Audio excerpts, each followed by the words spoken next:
ലോക ക്രിക്കറ്റിലെ ഏറ്റവും വലിയ പോരാട്ടത്തിന് കളമൊരുങ്ങുകയാണ്. കൊളംബോയിലെ പ്രേമദാസ സ്റ്റേഡിയത്തിൽ ഇന്ത്യയും പാകിസ്ഥാനും നേർക്ക് നേർ വരുമ്പോൾ അത് വെറും ഒരു മത്സരമല്ല, മറിച്ച് കോടിക്കണക്കിന് ആരാധകരുടെ വികാരമാണ്. ഈ ടൂർണമെന്റിൽ ഇതുവരെ നമ്മൾ കണ്ടത് ആവേശകരമായ പോരാട്ടങ്ങളായിരുന്നു. അണ്ടർ ഡോഗുകൾ എന്ന് വിശേഷിക്കപ്പെട്ട ടീമുകൾ വമ്പന്മാരെ വിറപ്പിക്കുന്ന കാഴ്ചകൾക്കും നാം സാക്ഷ്യം വഹിച്ചിട്ടുമുണ്ട്. ഇന്നത്തെ എപ്പിസോഡിൽ വരാനിരിക്കുന്ന ഇന്ത്യ പാക് മത്സരത്തിന്റെ തന്ത്രങ്ങളും ക്രിക്കറ്റ് ലോകത്തെ ഞെട്ടിച്ച നേപ്പാളിന്റെ കുതിപ്പും അറിയാം. Final whistle. ആദ്യം തന്നെ നമുക്ക് നേപ്പാൾ ടീമിനെ കുറിച്ച് സംസാരിക്കാം. വാങ്കഡെ സ്റ്റേഡിയത്തിൽ ഇംഗ്ലണ്ടിനെ പോലൊരു വമ്പൻ ടീമിനെ 4 റൺസിന് വിറപ്പിക്കുക എന്നത് ചെറിയ കാര്യമല്ല. 2 തവണ ലോക ചാമ്പ്യന്മാരായ ഇംഗ്ലണ്ടിന് നേപ്പാൾ ഉയർത്തിയ വെല്ലുവിളി സമാനതകളില്ലാത്തതാണ്. ജോഫ്ര ആർച്ചറുടെ ഒരു ഓവറിൽ 22 റൺസ് അടിച്ചുകൂട്ടിയ നേപ്പാളി ബാറ്റിംഗ് നിര തങ്ങൾ ഏത് വലിയ ടീമിനെയും നേരിടാൻ പ്രാപ്തരാണെന്ന് തെളിയിച്ചു കഴിഞ്ഞു. മുംബൈയിലെ കടൽ തീരത്തെത്തിയ നേപ്പാൾ സംഘം എവറസ്റ്റ് കൊടുമുടി കീഴടക്കുന്ന ആത്മവിശ്വാസത്തോടെയാണ് കളിച്ചത്. അവസാന പന്ത് വരെ നീണ്ട ആ ആവേശം ആരാധകരുടെ നെഞ്ചിടിപ്പ് വർദ്ധിപ്പിക്കുകയും ചെയ്തു. മത്സരം നടന്നത് വാങ്കഡയിൽ ആയിരുന്നുവെങ്കിലും സ്റ്റേഡിയത്തിനകത്ത് ഒരു നേപ്പാളി വികാരമായിരുന്നു മൊത്തത്തിൽ. കാഠ്മണ്ഡുവിൽ നിന്നും പോഖാറയിൽ നിന്നും വിമാനമാർഗവും റോഡ് മാർഗവും ഒഴുകിയെത്തിയ ആരാധകർ സ്റ്റേഡിയത്തെ ചുവപ്പണിയിച്ചു.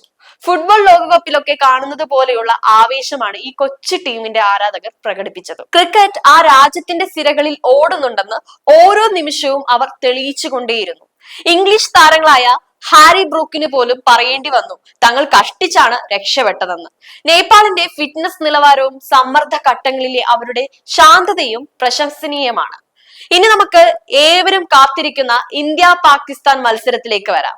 കൊളംബോയിലെ സാഹചര്യങ്ങൾ വിലയിരുത്തുമ്പോൾ ഇത്തവണ കളിയിലെ തന്ത്രങ്ങൾ മാറാൻ സാധ്യതയുണ്ട്. കാരണം സാധാരണയായി ഇന്ത്യയുടെ ബാറ്റിംഗും പാകിസ്ഥാന്റെ പേസ് ബൗളിംഗും തമ്മിലുള്ള പോരാട്ടമായാണ് ഇത് വിലയിരുത്തപ്പെടാറുള്ളത്. എന്നാൽ പ്രേമദാസ സ്റ്റേഡിയത്തിലെ പിച്ച് സ്പിന്നർമാരെ തുണയ്ക്കുന്നതാണെന്ന് കഴിഞ്ഞ ശ്രീലങ്ക അയർലൻഡ് മത്സരത്തിൽ നിന്ന് വ്യക്തവുമാണ്. അതുകൊണ്ട് തന്നെ ഈ മത്സരം സ്പിന്നർമാർ തമ്മിലുള്ള യുദ്ധമായി മാറാനാണ് സാധ്യത. ഇന്ത്യയെ സംബന്ധിച്ചിടത്തോളം സ്പിൻ വിഭാഗം വളരെ ശക്തമാണ്. അക്സർ പട്ടേൽ ടീമിന്റെ അവിഭാജ്യ ഘടകമായി മാറിക്കഴിഞ്ഞു.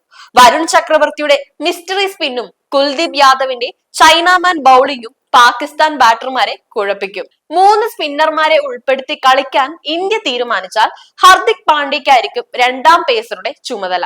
ജസ്പ്രീത് ബുംറയും അർഷ്ദീപ് സിംഗും നയിക്കുന്ന പേസ് നിരക്കൊപ്പം ഈ 3 മുൻനിര സ്പിന്നർമാർ കൂടി എത്തുന്നതോടെ ഇന്ത്യൻ ബൗളിംഗ് വിഭാഗം പൂർണ്ണമാകും. മറുഭാഗത്ത് പാകിസ്ഥാനും മികച്ച സ്പിൻ നിരയുണ്ട്. അബ്രാർ അഹമ്മദ്, ഉസ്മാൻ താരിഖ്, ഷദാബ് ഖാൻ തുടങ്ങിയവർക്ക് കൊളംബോയിലെ പിച്ചിൽ വലിയ ചലനങ്ങൾ സൃഷ്ടിക്കാനും കഴിയും. ഇന്ത്യൻ ബാറ്റർമാർ സ്പിന്നിനെ നന്നായി നേരിടുന്നവരാണെങ്കിലും ഈ പിച്ചിലെ ടേണും ഗ്രിപ്പും അവർക്ക് വെല്ലുവിളിയായി മാറാം. എങ്കിലും ഇന്ത്യൻ ബാറ്റിംഗ് നിരയുടെ നിലവിലെ ഫോം ആരാധകർക്ക് വലിയ ആത്മവിശ്വാസമാണ് നൽകുന്നത്.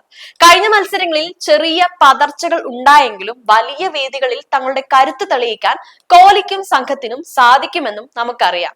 ഈ ലോകകപ്പ് ഇതുവരെ ആവേശകരമായ നിരവധി നിമിഷങ്ങൾ സമ്മാനിച്ചു കഴിഞ്ഞു. പാകിസ്ഥാനെ നെതർലാൻഡ് സമ്മർദ്ദത്തിലാക്കിയതും വെസ്റ്റ് ഇൻഡീസിനെതിരായ സ്കോട്ട്ലാൻഡ് നടത്തിയ പോരാട്ടവും നാം കണ്ടു. ഇന്ത്യയെ പോലും അമേരിക്കൻ ടീം ഒരു ഘട്ടത്തിൽ വിഷമിപ്പിച്ചു. വലിയ ടീമുകൾ ജയിക്കുന്നുണ്ടെങ്കിലും ചെറുകിട ടീമുകൾ നൽകുന്ന പോരാട്ടം ക്രിക്കറ്റിന്റെ വളർച്ചയാണ് സൂചിപ്പിക്കുന്നത് തന്നെ. ഏകപക്ഷീയമായ മത്സരങ്ങൾക്ക് പകരം അവസാന ഓവർ വരെ നീളുന്ന പോരാട്ടങ്ങളാണ് ഈ ടൂർണമെന്റിന്റെ പ്രത്യേകതയും. ക്രിക്കറ്റ് പ്രേമികൾക്ക് വലിയൊരു വിരുന്നാണ് വരും ദിവസങ്ങളിൽ കാത്തിരിക്കുന്നത്. ഇന്ത്യയും പാകിസ്ഥാനും തമ്മിലുള്ള പോരാട്ടം സ്പിൻ മന്ത്രങ്ങൾ കൊണ്ട് ആര് കീഴടക്കുമെന്ന് നമുക്ക് കാത്തിരുന്ന് കാണാം. ഒപ്പം ഇറ്റലിയും കാനഡയും ഉൾപ്പെടെയുള്ള ടീമുകളുടെ പ്രകടനങ്ങളും വരും മത്സരങ്ങളിൽ നിർണായകമായി മാറും. നേപ്പാൾ ടീം ഉയർത്തിയ ആവേശകരമായ കായിക സംസ്കാരം മറ്റു ടീമുകൾക്കും മാതൃക തന്നെയാണ്. കായിക ലോകത്തെ കൂടുതൽ വിശേഷങ്ങളുമായി നമുക്ക് വീണ്ടും കാണാം.